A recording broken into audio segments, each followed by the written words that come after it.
Hello दोस्तों, बहुत बहुत स्वागत है एक बार फिर से राघव पाठशाला परिवार में। तो कल आपके भूगोल का पेपर है, ज्योग्राफी का। तो मैं ज्योग्राफी में आपको इंपॉर्टेंट क्वेश्चंस बताने वाला हूं। इन क्वेश्चंस को आप लोग करके चले जाइए। आपके इन 56 में से 40 प्लस नंबर आपके आ जाएंगे इनमें क्वेश्चंस में से। ठीक है, 40 प्लस नंबर आ जाएंगे। बहुत ही एक्सपीरियंस टीचर ने, जो 20 साल से, पिछले 20 सालों से ज्योग्राफी पढ़ा रहे हैं, उन्होंने ये पेपर तैयार किया आप लोगों के लिए और मेरे को भेजा है। मैं इसका सॉल्यूशंस भी आपको बताऊंगा, एक एक उत्तर आपको बताऊंगा। बढ़िया तरीके से आप लोग देख लेना, आपके 40 प्लस मार्क्स आपके आ जाएंगे। तो इन्हीं शब्दों के साथ आज की क्लास को करते हैं शुरू। बोर्ड का पेपर होने वाला है आपके, क्लास 12 का, और ज्योग्राफी का पेपर आपके होने वाला है। तो सेक्शन ए को शुरुआत करते हैं। और सेक्शन ए में पहला सवाल आपको कह रहा है कि आर्थिक भूगोल का उपक्षेत्र है। जो आर्थिक भूगोल होती है उसका उपक्षेत्र कौन सा है? संसाधन भूगोल है, या लिंग भूगोल है, या सैन्य भूगोल है, या चिकित्सा भूगोल है? तो इसका उत्तर हो जाएगा आर्थिक भूगोल का जो उपक्षेत्र है वो हो जाएगा संसाधन भूगोल। कौन सा हो जाएगा? संसाधन भूगोल। ठीक है। आरंभिक उपनिवेश युग का उपागम कौन सा है? तो अन्वेषण व विवरण। अन्वेषण व क्या हो जाएगा? विवरण। इसका क्या हो जाएगा? उत्तर हो जाएगा। ठीक है। तीसरा सवाल सीधे सीधे याद करने को समस्या भी नहीं।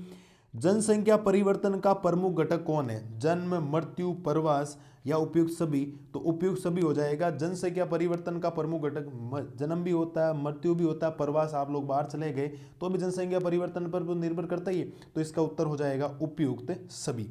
ठीक है। एशिया में बहुत अधिक स्थानों पर कम लोग और कम स्थानों पर बहुत अधिक लोग रहते हैं। एशिया की जनसंख्या के संबंध में यह परिभाषा किसने दी थी कि एशिया के बहुत अधिक स्थानों पर बहुत कम लोग रहते हैं और कम स्थानों पर बहुत अधिक लोग रहते हैं? ये किसने बोला था? राल्फ वाल्डो ने बोला था, या रेटजेल ने बोला था, या जॉर्ज वी क्रेसी ने बोला था, या ग्रिफिथ टेलर ने बोला था? तो इसका उत्तर हो जाएगा जॉर्ज वी क्रेसी ने बोला था। किसने बोला था? जॉर्ज वी क्रेसी ने यह बात बोली थी। ये बात आपको ध्यान रखनी। ठीक है। मानव विकास का केंद्र बिंदु है कि मानव विकास का केंद्र बिंदु संसाधनों तक पहुंच, स्वास्थ्य, शिक्षा, या उपयुक्त सभी? तो इसका उत्तर हो जाएगा उपयुक्त सभी। मानव विकास के लिए संसाधन भी होने चाहिए, स्वास्थ्य भी अच्छा होना चाहिए, शिक्षा भी आपको आनी चाहिए। तो इसका उत्तर हो जाएगा उपयुक्त सभी। ठीक है। अगला कह रहा है कि कौन सा कथन सत्य नहीं है? इनमें से कौन सा कथन सत्य नहीं है? तो इसका उत्तर हो जाएगा डी, द्वितीय क्रियाकलाप वाले लोग लाल कॉलर श्रमिक होते हैं। ये आपको ध्यान रखना, इसका छठे का उत्तर। मेरे हिसाब से 6 सवाल तक आपको कोई समस्या नहीं आएगी। छोटे छोटे क्वेश्चंस है, ज़्यादा भूगोल में बड़े क्वेश्चंस आते नहीं हैं, तो विशेष तौर पर इनको ध्यान रखिएगा। ठीक है। अगला सवाल क्या कह रहा है? कौन सा उद्योग अन्य उद्योगों के लिए कच्चे माल का उत्पादन करता है? कौन से उद्योग कच्चे माल का उत्पादन करता है? तो उत्तर हो जाएगा आधारभूत उद्योग। कौन सा हो जाएगा? आधारभूत उद्योग। इसका क्या हो जाएगा? फाइनल उत्तर हो जाएगा। ठीक है। 8वां सवाल क्या कह रहा है? निम्न में से कौन सा एक तृतीय क्रियाकलाप नहीं है? इनमें से कौन सा तृतीय क्रियाकलाप नहीं है? तो वो हो जाएगा आखेट। कौन सा हो जाएगा? आखेट। अच्छी तरीके से याद कर लेना, बहुत ज्यादा बेनिफिट होने वाला इन सवालों में से आपको ध्यान रखना। ठीक है। विश्व का सर्वाधिक लंबा रेल मार्ग कौन सा है? विश्व का सबसे लंबा रेल मार्ग कौन सा है? तो वो हो जाएगा पार साइबेरियन रेल मार्ग। कौन सा हो जाएगा? पार साइबेरियन रेल मार्ग हो जाएगा। तो ये मैंने 9 तक आपको अभी तक बता दिए, आगे भी है, हम लोग अभी चलते हैं उस अगले क्वेश्चंस की तरफ। अभी तक आप लोग इसका ध्यान रखना। ठीक है। तो विश्व का सर्वाधिक लंबा रेल मार्ग कौन सा हो गया? पार साइबेरियन रेल मार्ग हो जाएगा। इस बात को ध्यान रखना। ठीक है। अगला देखो, विश्व व्यापार संगठन WTO की स्थापना कब हुई थी? तो 1995 में हुई थी। कब हुई थी? 1995। WTO की स्थापना 1995 में हुई थी। इस बात को ध्यान रखना। वृहद ट्रंक मार्ग किसे कहा जाता है? तो वो हो जाएगा उत्तरी अटलांटिक समुद्री मार्ग जो होता है, उत्तरी अटलांटिक जो समुद्री मार्ग है उसको वृहद ट्रंक मार्ग कहा जाता है। इस बात को ध्यान रखना। ठीक है। भारत के युवाओं के लिए राष्ट्रीय युवा नीति किस वर्ष आरंभ की गई थी? भारत के युवाओं के लिए जो राष्ट्रीय युवा नीति है किस वर्ष लागू की गई थी? वो लागू की गई थी आपके 2014 के अंदर। कब लागू की गई थी? आपके 2014 के अंदर। इस बात को ध्यान रखना। ठीक है। बॉक्साइट किसका अयस्क है? जो बॉक्साइट होता है वो किसका अयस्क होता है? वो एल्यूमिनियम का होता है। किसका होता है जी? एल्यूमिनियम का होता है। इस बात को ध्यान रखना। भारत में वायु सेवा की शुरुआत कब हुई थी? जो एयरपोर्ट्स होता है ना, भारत में वायु सेवा की शुरुआत 1911 में भी हो गई थी। कब शुरुआत हुई थी? 1911 के अंदर। इस बात को ध्यान रखना। भारत में पूर्वी समुद्री तट पर स्थित पतन है। भारत में जो पूर्वी समुद्री तट है उस पर स्थित पतन कौन सा है? वो है पारादीप। कौन सा हो जाएगा आपका? पारादीप हो जाएगा। इस बात को ध्यान रखना। राजस्थान में जल के अभाव में उपलब्ध जल संसाधनों के अधिकतम उपयोग ने किन बस्तियों को अनिवार्य बना दिया था? ठीक है, ये बात आपको ध्यान रखनी है और इसका उत्तर हो जाएगा आपका गुच्छित बस्तियां। गुच्छित मतलब जो समूह में रहती है, गुच्छित, इसको ध्यान रखना आप लोग। ठीक है, ये इसका उत्तर हो जाएगा। उच्चतम स्तर के निर्णय लेने वाली गतिविधि किस क्रियाकलाप का अंग है? जो उच्चतम स्तर के निर्णय लेने वाली जो गतिविधि है वो किस क्रियाकलाप पर आधारित है? वो हो जाएगी पंचम क्रियाकलाप। कौन सा हो जाएगा आपका? पंचम क्रियाकलाप हो जाएगा। इस बात को ध्यान रखना। भारत की पहली संपूर्ण जनगणना कब हुई थी? भारत की पहली संपूर्ण जो जनगणना थी वो आपके 1881 के अंदर हुई थी। तो ये टोटल मैंने आपको 18 MCQ बता दिए हैं, आप इनको याद कर लीजिए, बहुत ज़्यादा बेनिफिट आपका होने वाला है। बढ़िया तरीके से इनको ध्यान रखना। अभी हम लोग आगे भी चलते हैं। ठीक है, रिक्त स्थानों की पूर्तियां। आदि मानव समाज और प्रकृति की प्रबल शक्तियों के बीच की अनोन्य क्रिया को क्या कहा गया है? जो आदि मानव समाज और प्रकृति की प्रबल शक्तियों के बीच की जो अनोन्य क्रिया होती है उसको बोला जाता है पर्यावरण। क्या बोला जाता है? पर्यावरण निश्चयवाद। पर्यावरण क्या बोला जाता है आपके? निश्चयवाद बोला जाता है। इस बात को ध्यान रखना, पर्यावरण निश्चयवाद। आगे बात क्लियर, कोई दिक्कत नहीं। अगला सवाल, जनानिकीय संक्रमण सिद्धांत में भारत किस अवस्था में है? तो भारत हो जाएगा सेकंड अवस्था में, यानी द्वितीय अवस्था आप लोग लिख सकते हो, चाहो तो सेकंड लिख दो वरना द्वितीय लिख दो, बात एक ही है। इस बात को ध्यान रखना। ठीक है, जनसंख्या वृद्धि को किस में व्यक्त किया जाता है? तो जनसंख्या वृद्धि को प्रतिशत में व्यक्त किया जाता है। किस में किया जाता है? प्रतिशत में। या तो प्रतिशत का चिन्ह लगा देना या वरना प्रतिशत नाम लिख देना, कोई दिक्कत आपको आएगी नहीं। ठीक है, विस्तृत वाणिज्य अनाज कृषि की मुख्य फसल कौन सी है? जो विस्तृत वाणिज्य अनाज होता है उसकी जो मुख्य फसल है वो कौन सी हो जाएगी आपकी? गेहूं हो जाएगी। कौन सी हो जाएगी आपके? गेहूं हो जाएगी। इस बात को आपने ध्यान रखना है।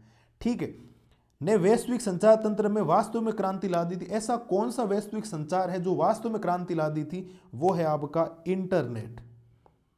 कौन है आपका? इंटरनेट ने वैश्विक संचार तंत्र में वास्तव में क्या लाई थी आपके? क्रांति लाई थी। इस बात को ध्यान रखना। ठीक है, भारत की पहली पेट्रोलियम पाइपलाइन कहां से कहां तक थी? तो ये आपको ध्यान रखना है, नाहर काटीमा से बरौनी तक। ठीक है, तो पहली खाली जगह में आ जाएगा आपके नाहर काटी का। ठीक है, नाहर कटीमा से बरौनी तक बिछाएगी। इस बात को ध्यान रखना, बहुत इंपॉर्टेंट सवाल है ये भी। ठीक है, नाहर काटिका से बरौनी तक हो जाएगा। इस बात को ध्यान रखना। प्रशासनिक मुख्यालय जाने वाले शहरों को कौन से नगर कहते हैं? जो प्रशासनिक मुख्यालय वाले जो शहर होते हैं उनको क्या बोला जाता है? वो हो जाएंगे आपके प्रशासनिक नगर कहलाते हैं। क्या कहलाते हैं आपके? प्रशासनिक नगर कहते हैं। शहरों को क्या कहते हैं? प्रशासनिक नगर कहते हैं। नगर आर्थिक वृद्धि के रूप में कार्य करते हैं। कौन से ऐसे नगर हैं जो आर्थिक वृद्धि के रूप में काम करते हैं? वो हो जाएंगे नोड। क्या हो जाएंगे आपके? नोड के रूप में क्या करते हैं आपके? कार्य करते हैं। भारत की ग्रामीण बस्तियों को कौन से प्रकारों में रखा जाता है? जो ग्रामीण बस्तियां होती है उनको 4 प्रकारों में रखा जा सकता है। कितने प्रकारों में रखा जा सकता है? 4 प्रकारों में। तो 18 मैंने एबीसीडी आपको बता दिए, फिर मैंने आपको 10 रिक्त स्थान बता दिए। बढ़िया तरीके से इनको याद करना, शानदार तरीके से आपको ध्यान रखना है। इस बात को विशेष तौर पर ध्यान रखिएगा आप लोग। ठीक है, एक सवाल मैंने जल्दबाजी में छोड़ दिया, शायद तीसरा, वो है प्रवासी जो किसी नए स्थान पर जाते हैं उनको क्या बोलते हैं? कोई भी प्रवासी जो नए स्थान पर बोला जाता है उनको बोला जाता है उत्प्रवास। क्या बोला जाता है आपके? नए स्थान पर जाने वाले को क्या बोला जाता है? उत्प्रवास बोला जाता है। इस बात को आप लोग ध्यान रखिएगा। ठीक है, ये आपके हो जाएंगे। अब अगला देखो, अगला तीसरे का पहला सवाल देखो। अगला सवाल है जनसंख्या घनत्व क्या है? ये आपको याद करके जाना, आप ढूंढ लीजिएगा, आपको उत्तर मिल जाएगा। वर्ष 2014-15 में भारत की अर्थव्यवस्था में भू उपयोग के किन सर्वेक्षणों में वृद्धि दर्ज की गई है? यह भी आपको ध्यान रखना है। 1943 नागपुर योजना पर संक्षिप्त टिप्पणी लिखनी है, शॉर्ट नोट्स आपको लिखना है इसके ऊपर। इस बात को ध्यान रखना। भारत सरकार ने शहरी गंदी बस्तियों में जीवन की गुणवत्ता में सुधार लाने के लिए कौन सा कार्य शुरू किया गया था? भारत ने सरकारी जो गंदी बस्तियां उनको जीवन की गुणवत्ता में सुधार लाने के लिए कौन सा कार्य शुरू किया गया था? यह भी आपको ध्यान रखना है।